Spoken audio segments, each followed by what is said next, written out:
Hola, buenas tardes, señorita Tiare. Bueno, tenemos entendido que usted es psicopedagoga.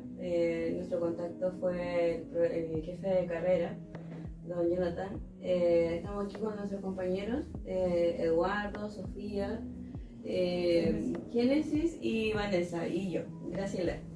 Este momento de instancia va a ser para indagar más allá de cómo funciona Mejor Niñez, cómo funcionaba antes, cómo funciona ahora, hacer como un cuadro comparativo para tener una mayor información de esa institución.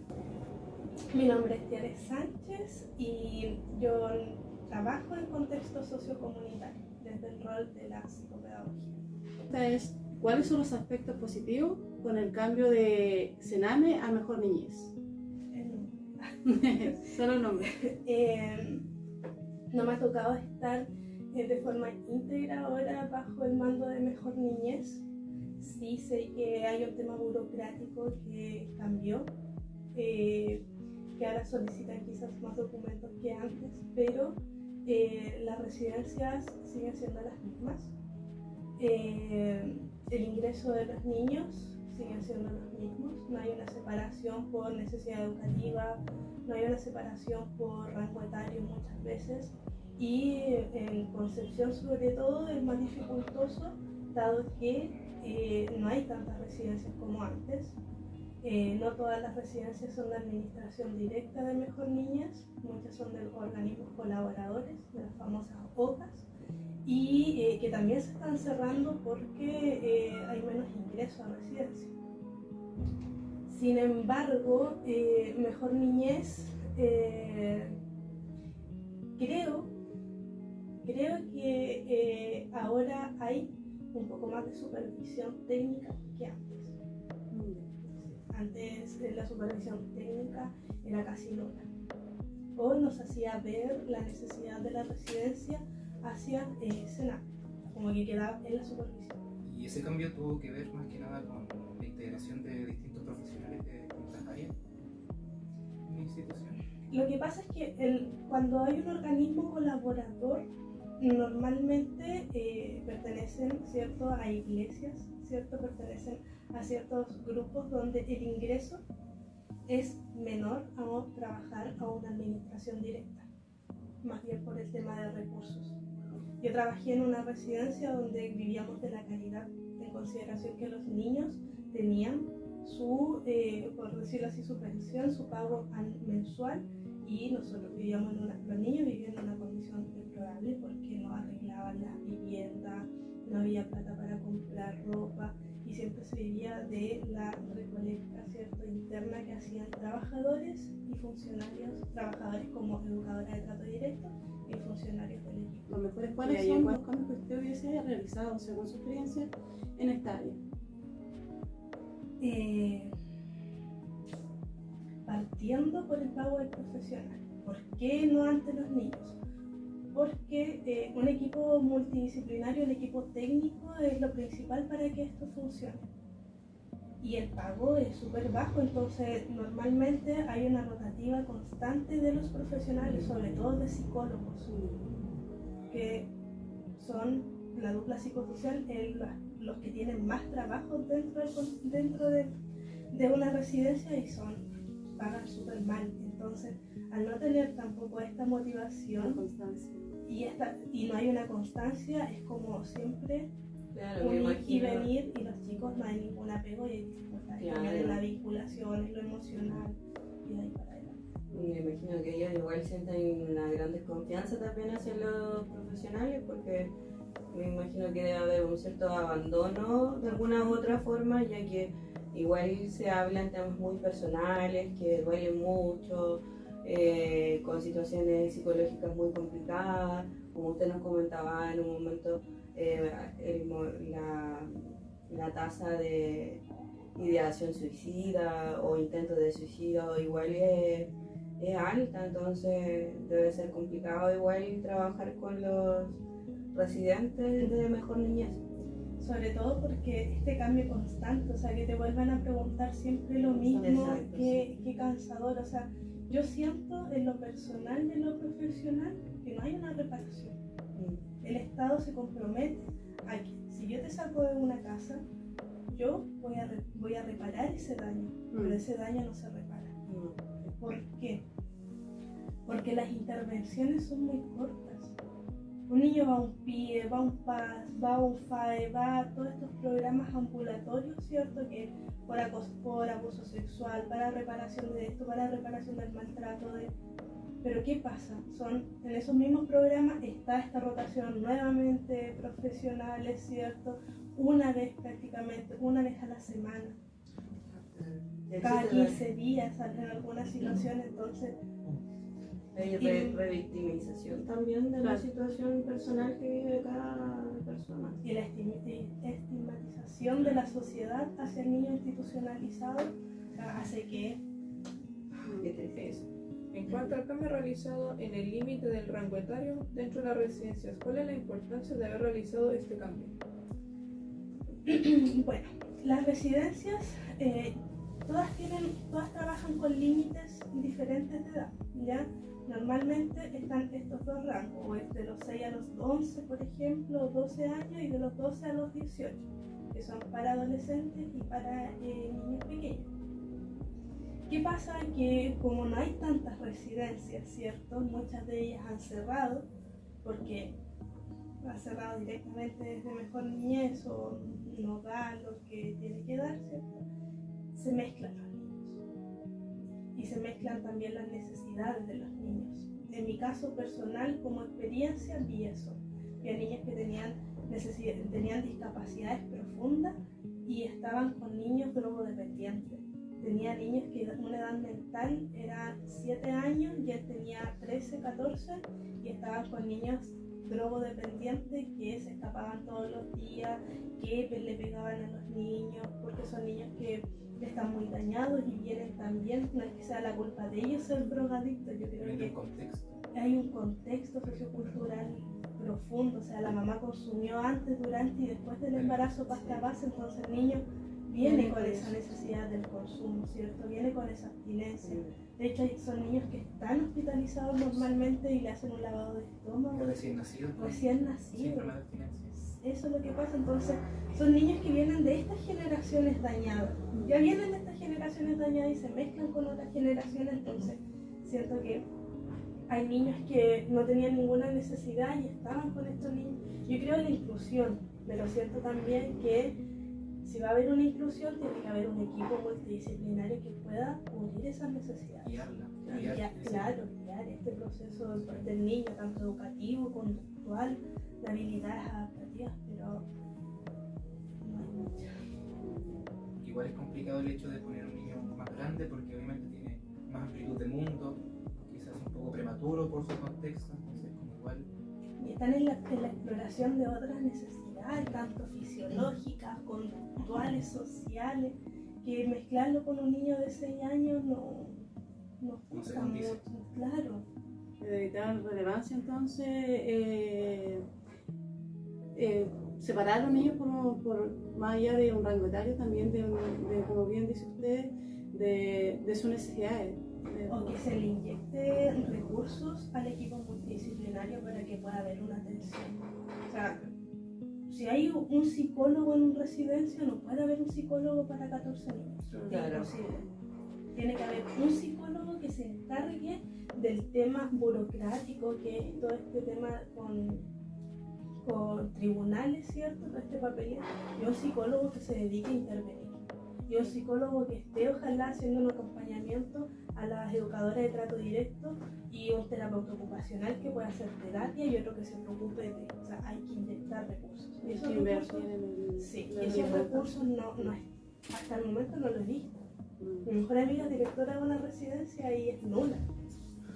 Antiguamente uno tenía un 24/7 o un 12/7 que eran TENS o algún profesional del área de la salud que iba a ayudar al niño que tenía necesidades y que necesitaba que el niño necesitaba, por ejemplo, apoyo constante.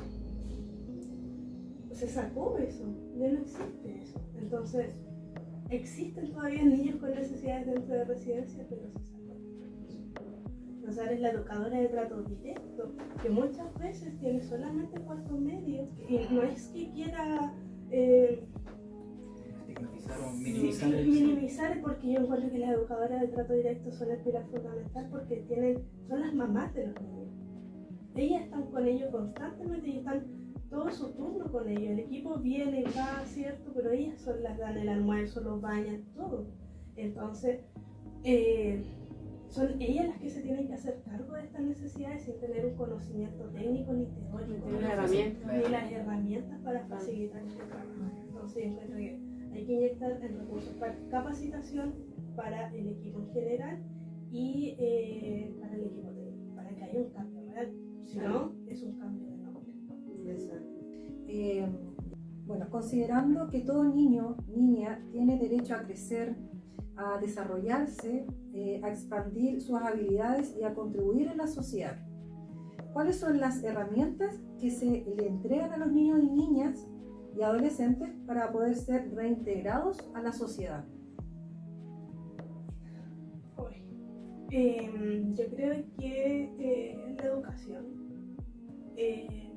La educación es la principal herramienta para, y lo digo de forma muy personal, de verdad. Yo creo que tengo una situación muy personal que me hace creer que cuando uno está en residencia y quiere salir de ahí y tiene la voluntad de salir, la educación es la principal herramienta para todo, siempre y cuando también que no tengas alguna, no sé, pues, discapacidad, ¿cierto? Que no te permita quizás desarrollarte de la forma adecuada, como una discapacidad intelectual moderada.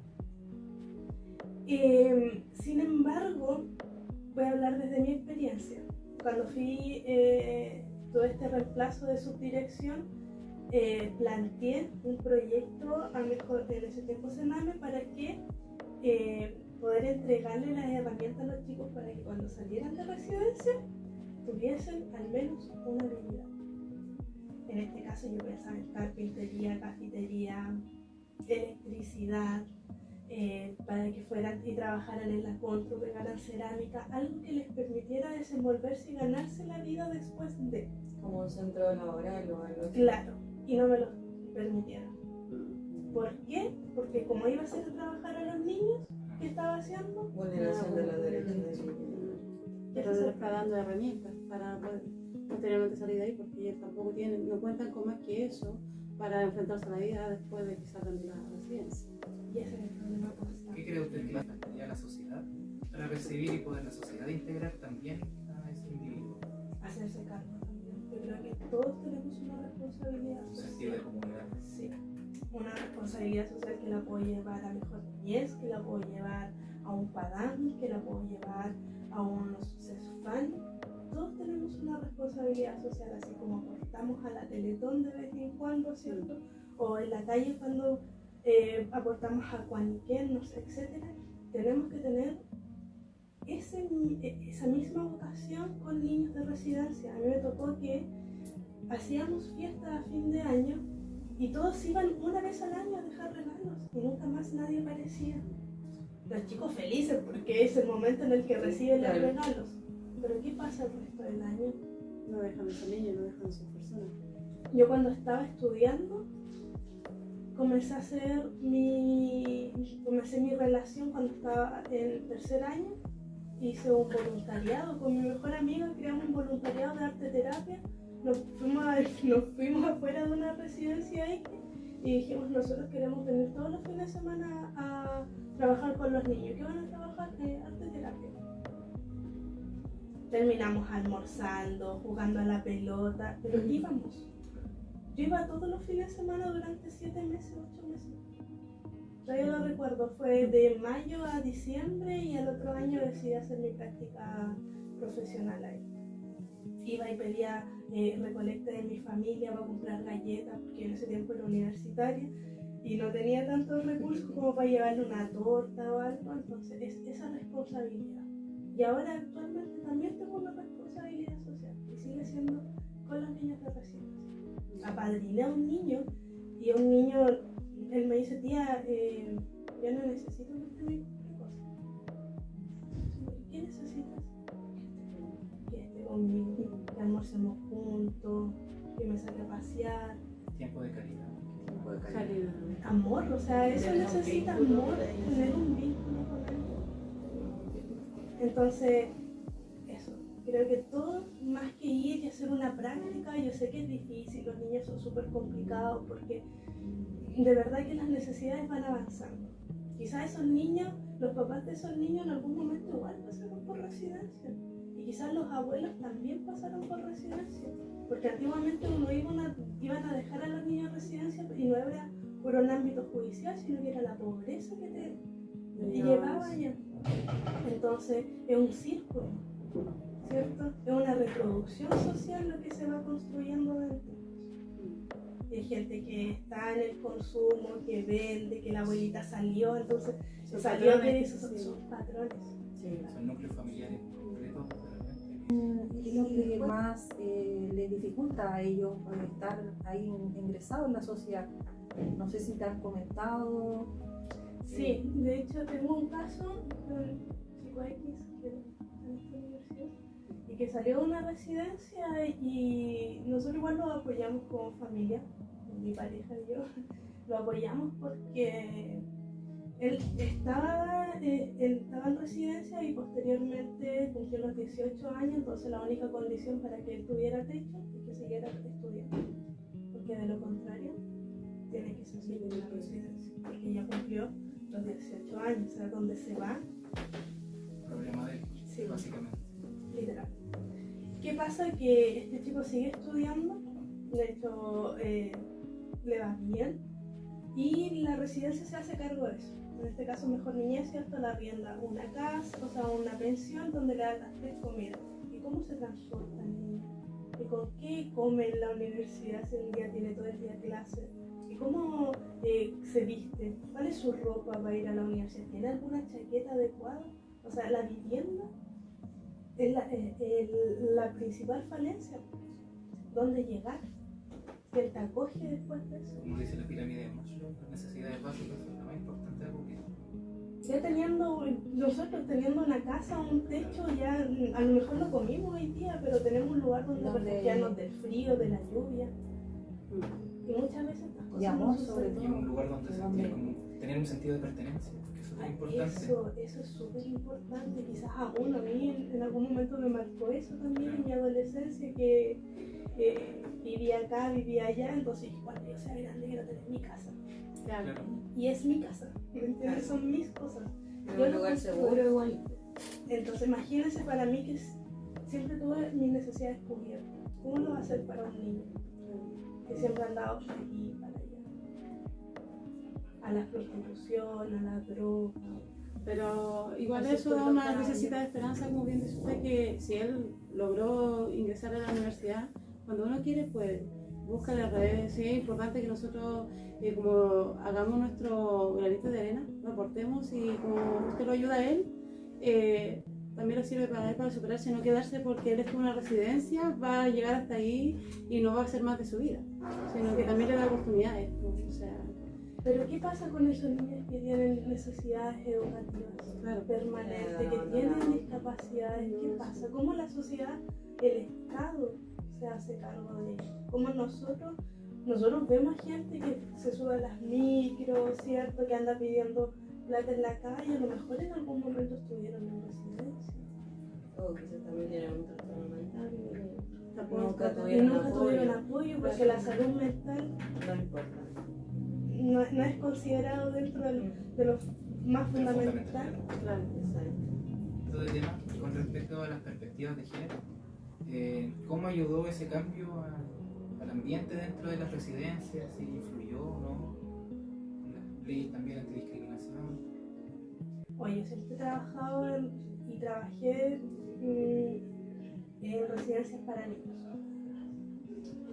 Y más que nosotros como profesionales de sentir esa inclusión, porque éramos mujeres, era solo un hombre el que trabajaba ahí, que era el terapeuta ocupacional, el resto eran todas mujeres, entonces abarcábamos, y las educadoras de trato directo a todas mujeres era como el terapeuta y el guardia, y los chicos. Pero más que nosotros tener una dificultad con las perspectiva de género era cómo nosotros restaurábamos esta visión de al niño, siendo que la madre, ¿cierto? Ella, lo principal, por ejemplo, cuando hay un abandono, ¿quién te abandonó? La mamá. Entonces, ¿cómo restauramos esta imagen? ¿Para qué? No solamente restaurar la imagen paterna, o sea, materna, sino que restaurar la visión que tiene hacia la mujer. Que no todas las mujeres te van a abandonar, que no todas te van a hacer esto. Entonces, desde esa perspectiva, hay una restauración del niño hacia la visión que tiene de la mujer. Y desde ahí se van creando conceptos de amor, conceptos de seguridad, cuando hablamos, no sé, porque sufrió una violencia, fue violada, todo eso. ¿Cómo restauramos eso? Para que sienta que el amor sí existe, de que hay gente que te puede amar profundamente, que puedes tener hijos. Desde esa perspectiva hay que restaurarlo, pero del niño o el adolescente hacia esta imagen, ¿cierto?, que tiene de la mujer. Justo en el momento donde pasa de ser niño a adolescente, puberto, viene el descubrimiento sexual, igual, ¿cómo se manejan esos temas como por ejemplo la bisexualidad, las personas que son lesbianas, son gay? A mí me tocó presenciar una transición, ¿cierto?, del hombre a mujer, y siento que los chicos fueron súper compañeros en ese sentido.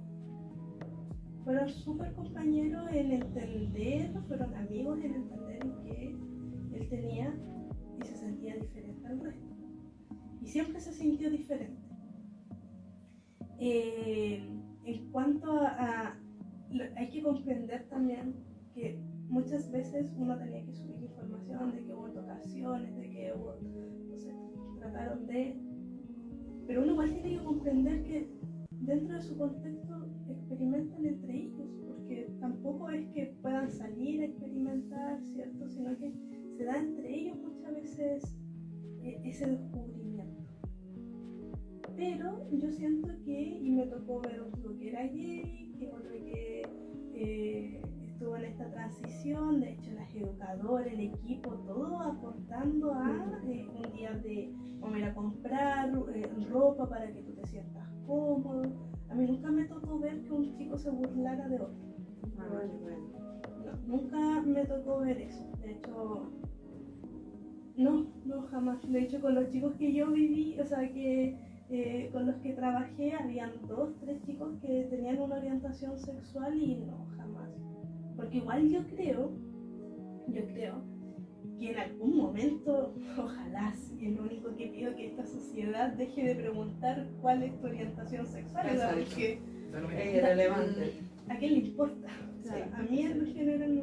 Lo que le importa es cómo eres como persona. Claro, cuál es el bien que vas a realizar a la sociedad, no con quién vas a compartir tu amor. O sea, eso no. Sí. Yo creo que los chicos, más que uno quizás se hace esa pregunta, ¿cierto? Porque no es tan constante, no lo ve a diario, o se crió, ¿cierto?, siendo un tema muy tabú en algún momento. Yo creo que ahora los chicos más hay un cambio de paradigma. Sí, y ojalá siga así, ojalá todos apuntemos a lo mismo, sí. Es importante. Sí, no preguntar de cuál es tu vive nomás, ser feliz. Ser feliz. Sí, eres feliz. Bueno, señorita Diario, es un gusto haberla entrevistado. La verdad es que fue súper explicativa. Nosotros, creo que mis compañeros están de acuerdo conmigo, aprendimos mucho sobre en qué área podemos trabajar, cómo funciona Mejor Niñez, cómo funcionaba Sename, las diferencias que hay entre Mejor Niñez y Sename. Así que le agradecemos mucho su tiempo y su disponibilidad. Muchas gracias. Sí. Muchas gracias. Una gran experiencia, la verdad. Muchas Muy amable. gracias.